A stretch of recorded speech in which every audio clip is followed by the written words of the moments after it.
Asante sana. Nataka kuchukua nafasi hii. Ni kwa muda sijaongea na I've heard that iko demand kubwa sana ya mimi kupeana mwelekeo wa vile mimi naona, lakini hiyo ni yangu vile mimi naona. Sababu kila mtu ana mwelekeo yake. Kwa sababu nimekuwa nikiongea sana, ni mzuri niongee kidogo kwa siku ya leo. Na leo mambo ambayo ningetaka kuzungumzia ni mambo machache sana, kwa sababu kumekuwa na mfurugano ya nchi katikati ya president na deputy Rigathi Gachagua. Imekuwa furugano hiyo yote, ikafurugana kwa bunge, ikafurugana kwa senate, ikafurugana judiciary, na watu waliona, wengine wakakatana na hiyo na wengine wakakubaliana na hiyo, na wakaona msukumano ambaye imelete msukasuko ya nchi. Lakini nimefikiria sana, nikafikiria mzuri kurudi na kufikiria mambo ya historia. Unajua historia ni kitu ya maana sana. Historia haiwezi kupotea. Na ndio nimeona watu bado wanawashawasha mambo mengi. Nikafikiria niweze kuwaelekeza wale wataweza kukubaliana na mimi. Ya kwanza nataka niwaambie, hii mzugazugo ya president na deputy kwa historia ya Kenya haikuanza na hii ya President Ruto na Gachagua. Hapana. Mzukasuko huu umekuwa ni kama almost kawaida Kenya, kwa sababu ilianza na Kenyatta na Odinga. Na niwape historia wale wajui, Odinga alikuwa serikali ya ubeberu ilikuwa nataka kumpea uongozi ili Kenyatta akuwe bado wako kwa seli. Odinga akasema kama Kenyatta hajawachiliwa not yet Uhuru. Hiyo ilikuwa ni heshima kubwa sana ya kusema kama Kenyatta hatawachiliwa not yet Uhuru. Hii ni kusema kama angekubaliana na wabeberu angepewa madaraka na ile watu walikuwa na hawa na waongoze watengeze serikali, Kenyatta akikuja akoto wako nje. Kulikuwa na heshima kubwa sana kwa Raila Odinga, kwa Odinga. For now nataka nikumbushe watu, baada ya muda mfupi huo walirudi wakakosana na Kenyatta, akiwa yeye ni mdogo wake deputy president, vice president. Wakakosana, vice president Odinga, Raila wakakosana na president Kenyatta. Ikatoka hapo ikakuja mpangilio, Kenyatta akitaka kuondoka, aliposikia asikii mzuri, watu wakaona yeye hasikii mzuri na anawaambia wajipange. Na hasa sana alikuwa anaambia Wakikuyu wajipange. Wakafurutana. Wakikuyu grupu ya Keheka na watu wengine George nini wakatengeneza njia ya kubadilisha katiba ili Moi asiwache kuchukua baada ya Kenyatta. Wakajaribu sana, ikakuwa shida. Wakapiga Kenyatta, wakapiga Moi sana, hasa Wakikuyu wakapiga wa Moi sana, wakiwa na grupu zingine. Walipopiga yeye sana, ilifika mahara wakasema wabadilisha katiba. Ikakuwa ngumu. Katiba ilipokuwa ngumu, wakati wana struggle, Kenyatta akafariki bila kuwa amewacha mwelekeo wa nchi vile itakaa. Automatic, kwa sababu ya katiba yetu constitution, ikawa that the vice ndio anahitaji kuchukua for 90 days ndio itishwe uchaguzi. Wale watu walikuwa wanapiga Moi Wakaona the strategy they can do ni kukimbia kwa Moi sasa, ili wampangie, ili wawili wamuondoe. Wakaingia ndani, kina Jiji, kina Jojo na grupu fulani kubwa ikaingia, ikamuendesha, ikimuonesha watu wengine huwezi kuongoza ukiwa na watu tajiri. Wakamwambia kitu ya kwanza, Wakikuyu wakiwa na pesa huwezi kuongoza. Tufanyeje? Waka-advise Moi, na ni Wakikuyu. Waka-advise Moi, what we can do, tengeneza hii mambo ya buying companies ya mashamba ndio inapea hawa pesa. Maliza hiyo kabisa, hakuna buying companies. Kwa sababu wanaokota pesa kwa raia and they make money. Moi akamaliza buying companies. Ukikumbuka mzuri sana. Hata masociety ikafungwa, hakuna kununua mashamba, kuokota pesa kununua mashamba kwa society. Na ile mashamba ilikuwa ijagaiwa, akasukuma serikali administration ingie nani, igawa hiyo mashamba, mambo ya buying companies ikwishe. Ikakufa. Wakaenda kidogo wakaambia Moi, hii watu bado wako na nguvu. Ni kwa nini? Kwa sababu wamefungua tu benki, wanaokota pesa kwa watu na kuanza kuwapea road na nini, so they are controlling na kufanya circles. They are very strong, bado wanaokota pesa. Tufanye nini? Hii tu bank, family finance na tu bank nyingine ndogo ndogo, ile ilikuwa inaondeshwa siku hiyo na majority ilikuwa ya Ngoba system nini. Mmoja akasema ndio hiyo, akamaliza those banks, akamaliza zote. So ilipokwisha zote, wale walikuwa na msunguka wakiongozwa hasa na Wakikuyu, wakaona sasa ndio wakati ya kupindua Moi. Na waliambia Moi, waliambia watu walipokuwa wanaulizwa, kwa nini mnasimamia Moi na nguvu? Na akasema hapana, hii ni mawingu inapita, hii mtu tutatoa. Ikawa namna hiyo. Lakini dakika ya mwisho Moi akawa mwerefu. Hawa walikuwa wamezunguka yeye, akajua wana mpango ya kando ya kutoa yeye. Akaenda akakuta wale watu walikuwa nje wakipigwa na hawa, akawalete ndani,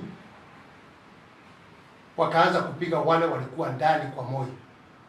Akawaambia wakapigwa wote, kina Jojo, Musaliti, taka kupindua serikali, wote, kina Karanja, nani, wakaletwa, wakapigwa na wale walikuwa nje. A strategy. Wakamalizika. Mambo yao ikafanya nini, kaisha. Na hata hapo nyuma katikati ya Kenyatta, there are other people who are vice president walikuwa hapo. Lakini nataka kuwakumbusha pia ya Moi. Ilipoleta shida sana mpaka akafukuza Saitoti. Alipoona nchi imekuwa very sensitive, akiwa Lemuru akitanyamuka Nakuru, akasimama akasema, sasa nasikia mnasema Saitoti. Haya, nimerudisha Saitoti nione kama mtakuwa na sahani mbili ya chakula, mtakuwa mkikula. That's what Moi said. I'm giving you history, you follow. Kwa hivyo msione kama ni mambo kubwa hata imefanyika. Si wakatoka, akaendesha. Unfortunate, almost to election, ikaenda vile ilienda. Akatuacha. In between, mnajua hata Karanja alifanya namna hiyo akiwa vice president. Sasa nataka kuwakumbusha hata siku ya Kibaki, after a big, walipoingia na Rainbow, ilileta changamoto sana. Na baada ya changamoto, Kibaki alianza mfurugano na Raila. Akasumbuliwa, wakawa na shida, wakasukumana. Bahati mzuri akarudi akachukua muda ya Uhuru, was mzee, was stable. Wakapelekana naye, lakini alipofika atapinduliwa, alifanya lishamo kubwa. Hiyo ikawa ni msukumano mkubwa wa siasa wa upinzani na watu walikuwa kwa serikali. Kutoka hapo ni Uhuru Muigai Kenyatta. Walikuwa wanapendana na Ruto mbaya sana, mpaka tukawa na matumaini kubwa ya nchi, kwa sababu tulikuwa tumetoka 2007 pahali ilikuwa na mambo mingi ya incitement, pahali watu walikufa wengi sana Rift Valley kwa sababu ya incitement. Ilipofika pahali imefika, Ruto alikuwa pande hiyo wakiwa na Raila, ilikuwa inaitwa Pentagon, ikaleta maafa kwa nchi hii ya Kenya. Baada ya hiyo Ruto naye akarudi akadefect. Kudefect, mkumbuke mara ya kwanza, I'm trying to tell you muone haya mambo si mapya. Isipokuwa Kenyatta Kenyatta na Moi walienda na chama moja na wakamaliza mkondo wao. Kutoka hapo hakuna rais mwingine ameenda na chama moja. Kibaki alikuwa DP Ngume, akatoka wakaingia Rainbow, wakatoka Rainbow, hiyo ni ya pili, waliingia hii inaitwa PNU. Kwa hivyo Kibaki alibadilisha mara tatu. Tukuje kwa Uhuru Muigai Kenyatta, alikuwa KANU, akatoka KANU, akaingia TNA, akatoka TNA, akakuja Jubilee, akatoka Jubilee. Sasa akakuja ako Azimio. I'm trying to give you the history, msione mambo hii imefanyika kama ni mambo mapya. Si mapya. Hii mambo nakuaga na inakuwa namna hiyo. Sasa wakapendana sana na Ruto. Ruto akavunja URP, Uhuru akavunja TNA, wakaja pamoja, wakapata ushindi. Miaka 5 wakaenda mzuri. Kumaliza election, vita ikaanza katikati ya President Kenyatta na Ruto. Wakawa na vita kali sana. Ukiangalia hizo clips, mtafuta hizo clips, yule alikuwa hata Deputy President Ruto akisema, akiambia Kenyatta, usinichezee, usitetemeshe mimi, usiniuzie uoga, I'm going to deal with you, bora usiguze watoto yangu. All those things have been there. Huyu alikuwa vice, wakakuwa na shida. Ikafika pahali juzi wakati President Ruto alichukua serikali, ikakuwa na mfurugo. Kenyatta Muigai akarudia, Uhuru Kenyatta Muigai akarudia the same statement. Munauliza watoto yangu nini? Deal with me, wachana na watoto yangu. Ikakuja ikafika kwa Gachagua. Vita ilipoanza kali, he made this statement: deal na mimi, wachana na watoto yangu. Hiyo sa history nataka mrudie. So but why am I giving this history? Napeana hii kwa kuambia nyinyi, hata hii ilifanyika ya President Ruto na Gachagua, mjue ni mambo Kenya imekuwa a system inakutagwa na mambo haya ya president na deputy kupigana. Lakini baada hata ya kupigana, si kusema nchi inakuwa baada ya hiyo imesimama. Nchi bado inakuwa ikifanya nini? Ikiendelea. So ni kitu imekuwa kama ni normal. So I'm trying to give people and to advise people, mambo haya imekuwa namna hiyo. By the end of the tunnel, Kenyans will still be Kenyans. Hiyo vita itaenda, itarudi nyuma yetu. Na ikirudi nyuma yetu, nchi bado iko. Na kwa sababu nchi bado itakuwa iko, na imefanyika ya mbele, ya pili, ya tatu, ya nne, mumeona vile nimeelezea. So let's forget about the fight ile imekuwa ya president na deputy president, imeenda vile ilienda. Historia mnajua, from assembly, from senate, from judiciary, how it went. Nobody need to comment now about hiyo, wacha tuachane na hiyo sasa. Sasa wacha tuangalie nchi, tuangalie rais ametangazia 2 years imekuwa ya shida, that hii sasa mwaka 2 imebakisha ama 3 atafanya maendeleo ya kutosha. Kenyans tunagojea maendeleo hiyo.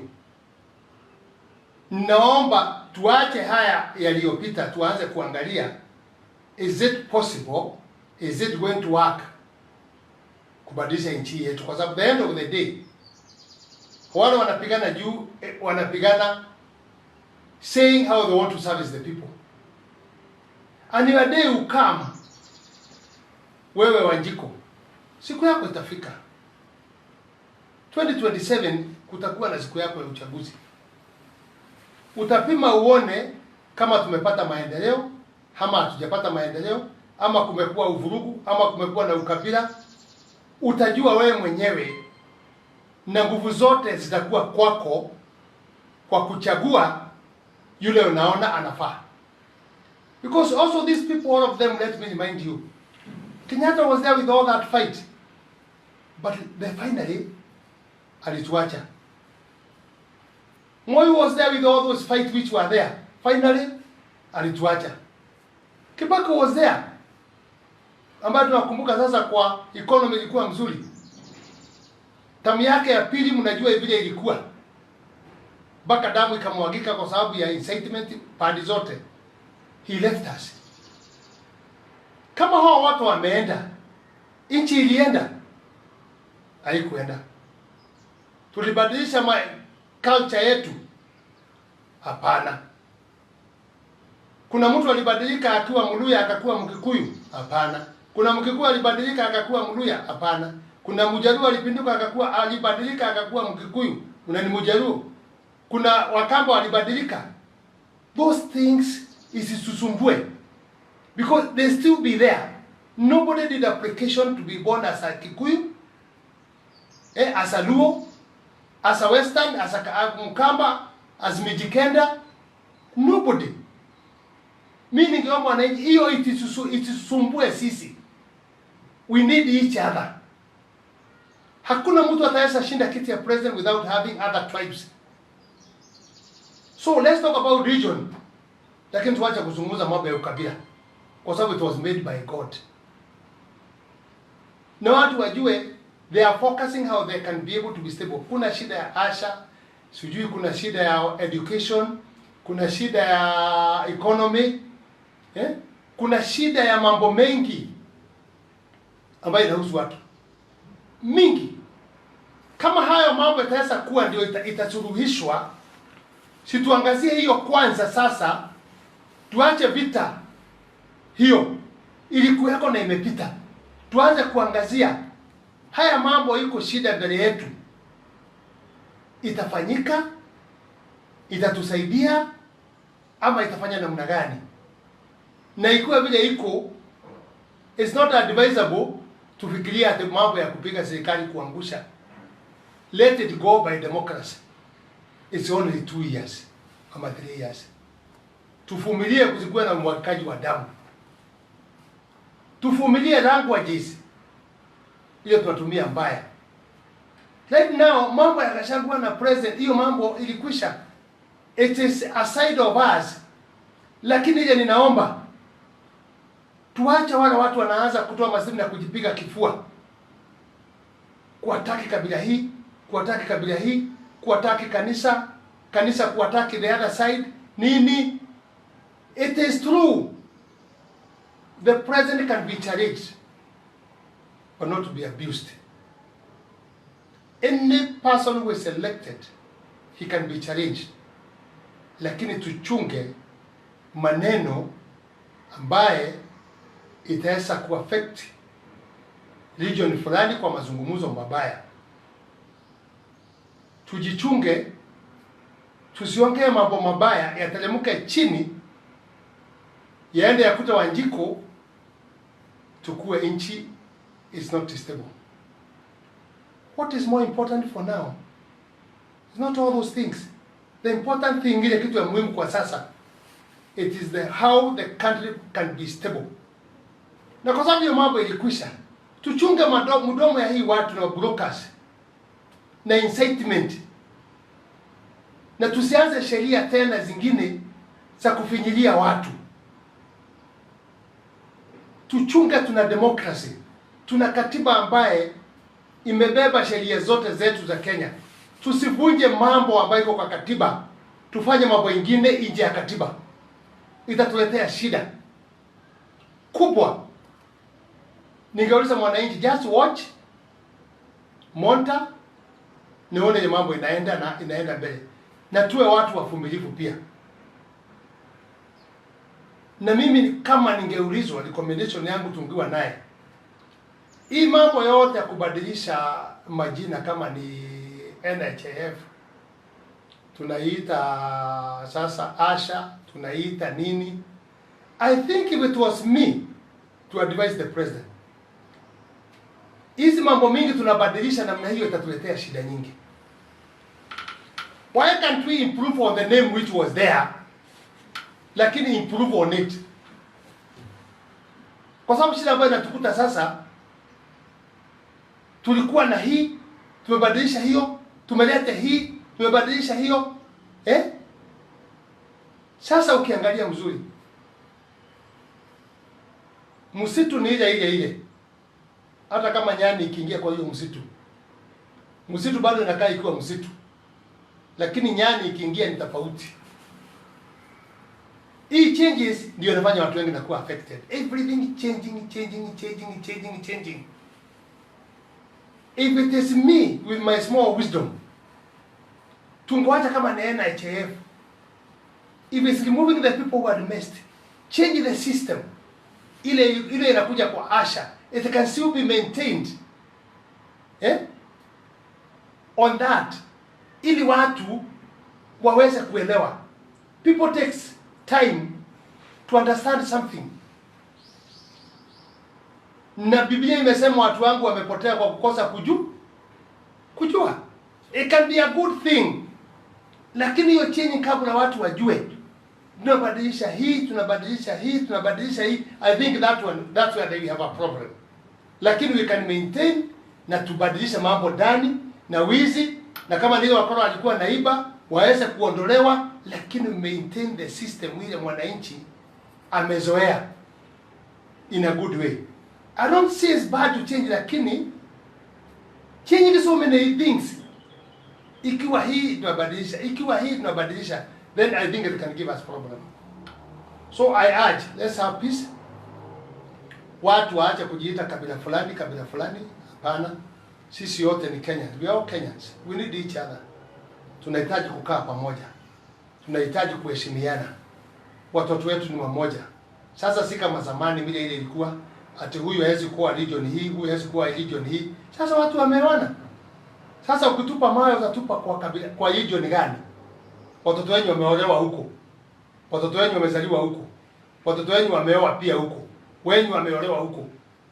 So it doesn't make sense. Na niambie watu very greedy with money. Pesa hakuna pahali utaenda nazo. Those greedy money. Have enough.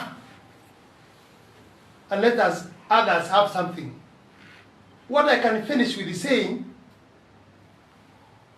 there is enough money for all of us, but there is not enough money for individual. There is money which we can be settled all of us, lakini hakuna pesa ya kutosha mtu mmoja. Mashamba yetu yote tunaweza toshea sisi wote, lakini mashamba haya yote hayatoshea mtu mmoja. Kwa hivyo is the same in economy. We have enough for all of us, but we don't have enough for individual. Kwa hivyo tukae pamoja, tupendane, na watu wasemeane, wasahau hiyo mambo, warudishe nyuma, si tuendelee mbele. Kama ni changes ya siasa itakuja 2027, watu wangangana wakizungumza, huyu alifanya hii haikufanyika, Wanjiko apewe nafasi afanye ile mambo anafikiria. tuondoe mambo mingi sana ya suspicious. Na niombe rais, our priorities, nikifikiria kama mtu ambaye ataweza kusikizwa,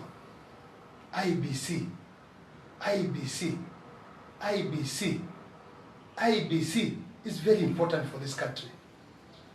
You remember, mauchaguzi ya tumekuwa hapa naye, na wewe president unajua, vita kubwa tumekuwa naye na IBC. They were not given money the time. Hawakupata time ya kurecruit watu. Hawakupata time ya kuorder materials. Wanaona kwa kampuni moja, inasemekana ni ukora, because people did not tender. Kuna tender ilifanywa direct kwa sababu ya time. We didn't have time. Are we waiting to enter kwa hiyo problem? And when we enter that problem, people will not accept that the uchaguzi was free and fair. Why can't we kabisa hii mambo ikuwe ndio ya muhimu ya kuweka nchi pamoja? Sasa hii watu wa complain na IBC, mambo inafanywa, hakuna IBC, sijui nini. Hiyo raia wanasema, why can't we do it? Unajua already now border review haijafanyika. Kuna areas is not fair the way they are sharing the cake. And I always give the mfano kama Githurai. Kanzo anashaguliwa na 56,000. Vika, I don't know, almost 80. That is county. That is MCA. Ukikuja kama Naivasha, uone registered voters, there are almost 240 registered voters. What about the population? It's quite big. Uende sehemu zingine, unakuta watu ni wachache sana. Wengine wachaguliwa na 6,000 kura. So the population is small. So wakati tunasema by the calculation ya katiba ambaye tuko naye, kila mtu akichukua computer ama calculator, niseme uhesabu katiba imesemaje kwa border review. Krisha wakati tulikuwa na shida hapa alikuja. They all passed. Lazima tufanye uchaguzi kama IBC imekaa zaidi ya miaka 2 kwenda juu. Are those not contentious things ile tunaona inahitajika kufanyika sana? Sasa watu ambao population, kuna sehemu county sitaki kuitaja, county mzima ina 80,000 registered voters. 80,000 registered voters of the county. Ile inatarajiwa kuchagua MCA, kuchagua mjumbe, women rep na nini na governor. Wakati wao wengine wako na 1.2, 1.3. Kama tuna allocate kuandika polisi per constituency, inakuwa 20 people ama 27. Hiyo county iko na population ndogo, mpaka MCA, mpaka mjumbe anachaguliwa na kura 6,000. Ikiwa atakuwa 20 polisi, 20 AP, 20 nini, then the whole county, then itakuwa it is the police. Watakuwa polisi wote. Wakiwa polisi wote, will it be fair? Hata wakifanya kazi kwa nini? Kwa serikali yote. Because hiyo yote itakuwa polisi, jeshi, AP, national service, hiyo watu wote wakiajiriwa na that percent. Na civil servant for that percent. Then constituencies zingine zina ride on the other ones. Kwa hivyo those are contentious things which inatakikana iweze kuwekwa na njia mzuri kugawa na population na registered voters. That's where we can see we are looking for the future of the country. And if we are not looking at those things, hakuna siku shida itakwisha ya matatizo ya kugawa keki. It will be there throughout. Avoiding this, let's do the right things at the right time. Na itatusaidia na itatuweka kwa njia mzuri. That is my prayer to the president, that's my prayer to other people. That's my prayer to the all politicians ambao wako. Na tuache kujigamba na kutukana wengine. Hapana. au urge tuache matusi kwa viongozi yetu. Jua vile unajua, your time will come to make a decision, but you can challenge anybody kwa njia ya kikatiba na kwa njia ya sheria ile inatakikana, ili tuweze kutulia. Otherwise tukikosa kufanya hiyo, the future where we are going, the end of the tunnel, it looks to not be good. Tusiporekebisha hiyo mambo nimetaja, na naomba watu watulie, watu wapendane, tusikuwe na shida. And I always repeat, the last election yetu tulifanya ya 2022 hakukuwa na umwagikaji wa damu hata. Kwa nini mnataka tutoke kwa hiyo tuende pahali watu wataweza furugana? Kwa nini mnataka ku trickle down, siasa iende chini ya ukabila, watu waanze kupigana? I urge the president, be very careful on that. Kwa sababu tunasemekanaga hakuna mtu hatapiga magoti mbele ya Mwenyezi Mungu ya kusema talanta yake alifanya nini, aliipanda kwa mawe, alipanda kwa mchanga mzuri, ilikuwa na mazao ama haikuwa na mazao. That's what I will say. And the churches, we urge you, your role ni kuomba kwa sababu ya nchi. Muombe sana kwa sababu ya nchi. Mtuombee nchi, because majority of you mnakuwa Mungu anawasikiza. Na hata sisi raia Mungu anatusikiza. Tushikane sisi wote, tukue pamoja. Kuna kitu naona ya mwisho nikisema wanaweka kama plural ya makanisa, wanasema hawataki wanasiasa kwa kanisa. I agree with the churches, kwa sababu kuna watu wanaenda kwa makanisa, wanaenda matusi na kupiga wale wengine na kutangaza project zao kwa kanisa. Kwa kanisa ukienda, si pahali ya kwenda kutukana wengine, si pahali ya kwenda kusema miradi umejenga hii, umejenga hii, umejenga hii. Uitane mkutano useme hiyo. Hiyo mambo, it is not in the line of the church. Second, kanisa naye, don't forget that there are politicians who are Christian. Msikuwe ruga mtu akiingia kwa kanisa mnaanza kupeana condition. Na usizungumuze hii na usizungumuze hii. There are clever politicians who knows what to talk wakati ya burial, ya mazishi, na wakati akiingia kanisa, wakati ya harusi. They know these things. So it's not a mass kila siku, kwa sababu inaonekana you can make right now a big percent of the leaders who are Christians and they are elected, they have started running away from the church because they don't want kwenda kuonekana kama hao ni watu ya kuomba. They are beggars, wanaenda kuomba kula kwa kanisa. The time of siasa bado, but let's be careful on the respect. Ile kazi tunafanya tukue tukiheshimiana. Msikuje tena mkafukuza wanasiasa wote. Lakini mtu akikuja kuongea mambo, it can be stopped in the front of the church. Don't talk about those things you are bringing out here. Lakini nyinyi mnafungulia wengine, wengine mnafunga, wengine iko nini? There's a problem. Na wananchi naye ningewaomba, the MPs wana mlichagua nyinyi wenyewe mkiwajua. Mimi ningeomba wakija nyumbani msiwafukuse. Wakija nyumbani msiwasalimie. Wacha wajikanyaga na matope yao, mtakutana na hao 2027. Lakini hiyo kufukuza, kuchoma manyumba nini, na ningeomba tafadhali, kwa sababu ni sisi tu tulichagua. Utaanza kwanza kuwasikiza, which is okay, sio democracy. Lakini isikue changamoto ambayo itaweza kuja kufanya kuwe na fujo ya vita na kuchomania manyumba na nini. Tafadhalini na waomba, tuliwachagua, let's give them time, lakini mtakutana na hawa 2027. Mungu abariki nchi yetu ya Kenya. Tuwe na amani na tuhubiri amani na tuheshimu wale wamechaguliwa, wacha watuendeshe. We did it by ourselves. So respect mpaka mwisho.